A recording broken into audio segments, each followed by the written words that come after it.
विश्व के सभी मेरे साथियों को राजरत्न अम्बेडकर की ओर से जय भीम, नमो बुद्धाय।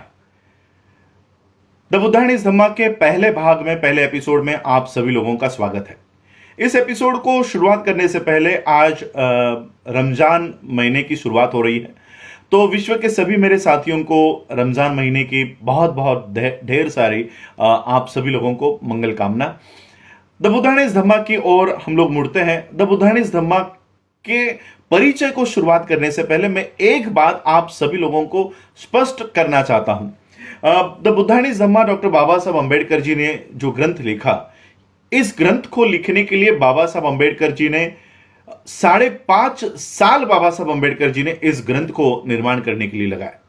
बाबा साहब अम्बेडकर जी ने पाली के त्रिपिटक को बाबा साहब अम्बेडकर जी ने गहरा अध्ययन इस त्रिपिटक का किया। बाबा साहब अम्बेडकर जी ने 21 साल तक सभी धर्मों का तुलनात्मक अभ्यास बाबा साहब अम्बेडकर जी ने सभी धर्मों का तुलनात्मक अभ्यास किया और निष्कर्ष में बाबा साहब अम्बेडकर जी ने द बुद्धायनीज धम्मा ये ग्रंथ हमारे सामने रखा।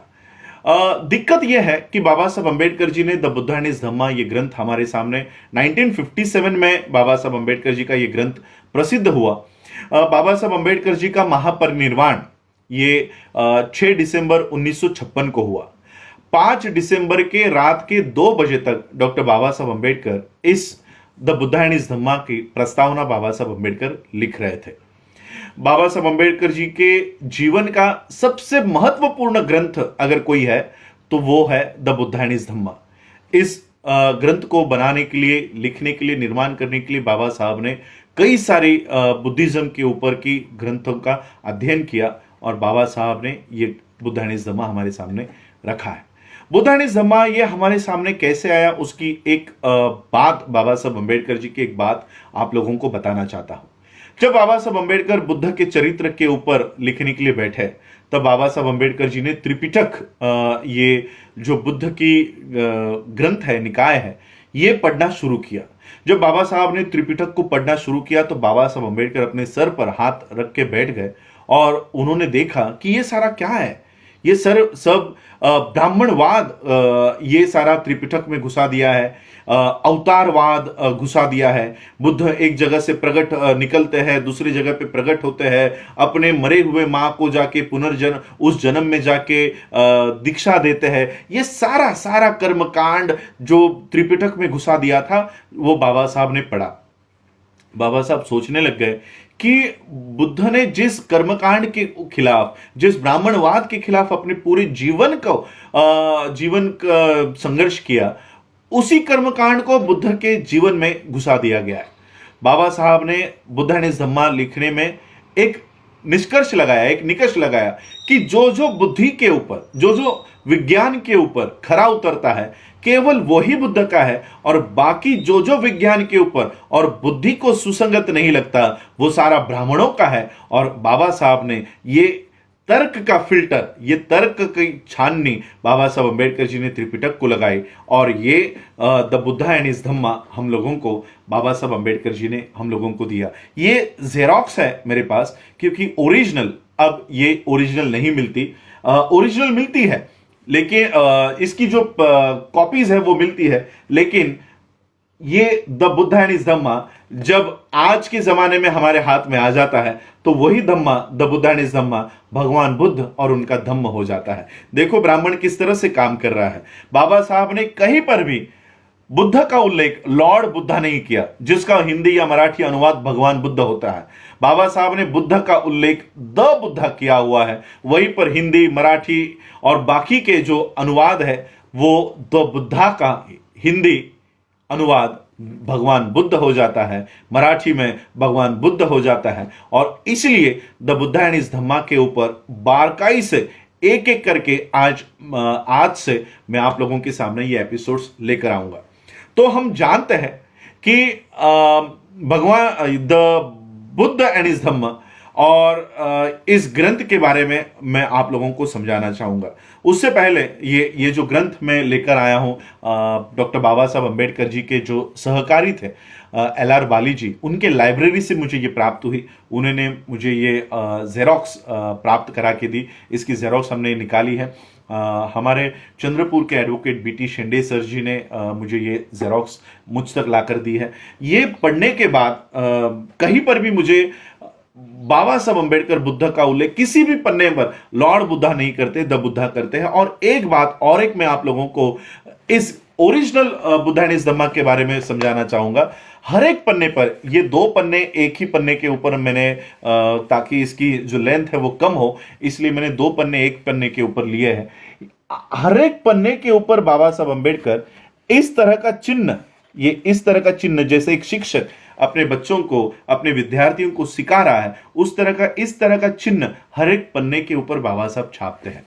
और ये बुद्धा एंड हिज धम्मा आज मेरे पास तो सिर्फ एक प्रति है, लेकिन कुछ महीनों के बाद जैसे ये लॉकडाउन खत्म होता है, इसकी 1000 कॉपीज हम लोग फिर से छापेंगे और लोगों को ओरिजिनल स्वरूप में जो बाबा साहब ने बुद्धा एंड हिज धम्मा दिया है, ये फिर से लोगों के सामने लेकर आएंगे। इस तरह की जो किताबें हैं जो बुद्ध को भगवान बताने का काम करते हैं, इस तरह की जो किताबें हैं, ये हिंदी किताब है, ये मराठी किताब है और ये ओरिजिनल किताब है, मैं एट ए टाइम तीनों कॉपीज पढ़ रहा हूं ताकि ये पता कर सकूं कि मराठी और हिंदी में अनुवाद करते समय किन किन चीजों को बदला गया है, किस तरह से षड्यंत्र किया गया है। और काफी षड्यंत्र ये प्रकाशनों के माध्यम से हमारे सामने किया गया है।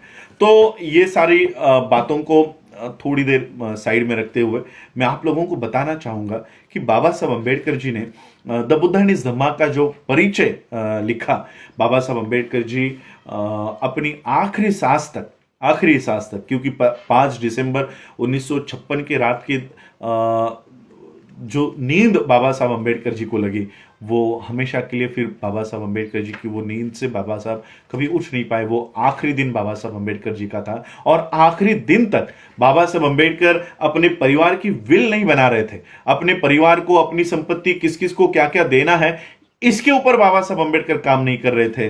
तो मेरा समाज, मेरे अनुयायी, मेरे बाद जिस व्यवस्था को, जिस एक नई व्यवस्था को मैंने मेरे समाज को दे दिया है, उस समाज के लोग किस तरह से बुद्ध का पालन करेंगे, बुद्ध धम्म का पालन करेंगे, उसके लिए बाबा साहब अंबेडकर ये बुद्धा एंड हिज धम्मा बाबा साहब अंबेडकर लिख रहे थे, बना रहे थे, ताकि मेरे बाद मेरा समाज एक अच्छे मार्ग पे चले। और वो मार्ग क्या है, उसका पूरी एक एक एपिसोड्स में हम आपके सामने लेकर आएंगे।